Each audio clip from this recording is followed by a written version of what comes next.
Okay, in this beautiful day, we are from Group 8, which is there is three group, which me, Komamal Fadi Saputra, and my friend Putu Aditya Mahesa, also my friend Ikare Baskara. Today we are gonna tell the conclusion that we made in the this project meeting. So we are figure out the element of literature in the poem Cinderella. So a figurative language. So a figurative language in the meaning is figurative language is just saying one thing and meaning something different from what you appear to be saying on the surface. Their figure of speech. The brains of figurative learning include metaphor, simile, personification, hyperbole, underestimate, idiom, analogy, and irony. For the metaphor example, it is I want a dress, I want a coach. Metaphor here uh, refer to a direct comparison between two unrelated things, suggestion that they are the same in some way. Like I said before, the example is I want a dress, I want a coach. The word coach here can be represented to someone who job is teach people to improve at a sport skill or school subject. It also mean dress for a woman. Next is simile. Simile here is a comparison between two unlike things like using like or as. For the example, until I've tracked the maiden down.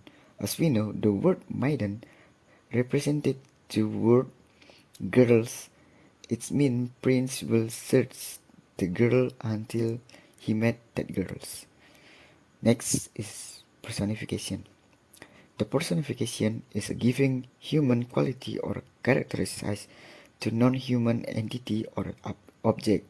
For the example here from the Cinderella poem, he pressed it to in the line he pressed it to his pounding heart. It refers to attributing emotion to the prince's heart. Next, hyperbole. The hyperbole is exaggerating for emphasis or effect. For the example, I take one line. It's I feel rotten as can be. It's exaggerating Cinderella emotional state. Next is understatement. So understatement is saying a thing is less than it is, generally to be humorous. For the example, I take a line was cooked up years and years ago. It say years and years ago to less the word that writer wrote. The writer wrote. It's to simplify the writer. Next is idioms. Idiom is a phrase of expression that have a figurative meaning different from the literal meaning of its individual word. For the example, I take a line, mind your own biz. This line, where the word biz is the prince replied using the idiom, mind your own business. So, for the next one is analogy. Analogy here is a comparison of two things that is more detailed. For the example, I'll take one line is it sound the prince himself was turned to pulp. All he all he could do was gasp and gulp. This line is meaning that the prince turned as weak as prodigy and couldn't say anything when he saw a Cinderella beauty. So for the last in the figurative learning is irony. Irony is the use of word convey meaning that is opposite to their literal meaning or an outcome that is different from what is expected.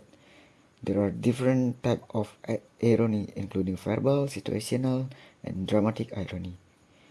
For the example of irony, I take one line in this poem. It sounds, she's prettier without her head.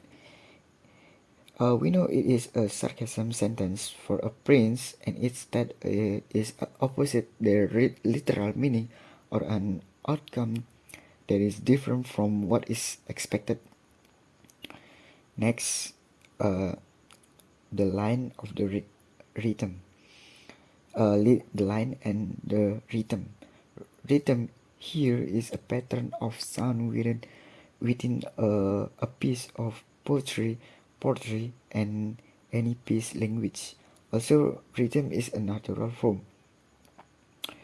I have a many example for this rhythm. You can check it on the word you when you want to read it, but I'll take one line. It's sound, I guess you think know this story, the real one much more gory. So the story and the gory is the pattern of the sound is the same and natural. Next, rhyme and sound. Simple definition of rhyme is when two words have the same terminal sound. That means they end with the same sound. For the example, the fairy said, "Hang on a tick." She gave her one a mic flick. This line is perfectly matched at the end of the line. This line we can cancel rhyme because that line connect perfectly into each other, even though the last couple letter is not the same. So the another example of rhyme I include in this word, as you can see here, there is three another example. Those lines are the example of rhyme where each line have a same terminal sound and end with the same sound. So thank you for listening me to explain about this material. I'm sorry if there is any mistake, because I made it in the middle of the night. It's 2 p.m. right now. I'm sorry if I'm late to submit it in e-learning, because yeah, I only work alone here because the rest of my group is AFK. Thank you.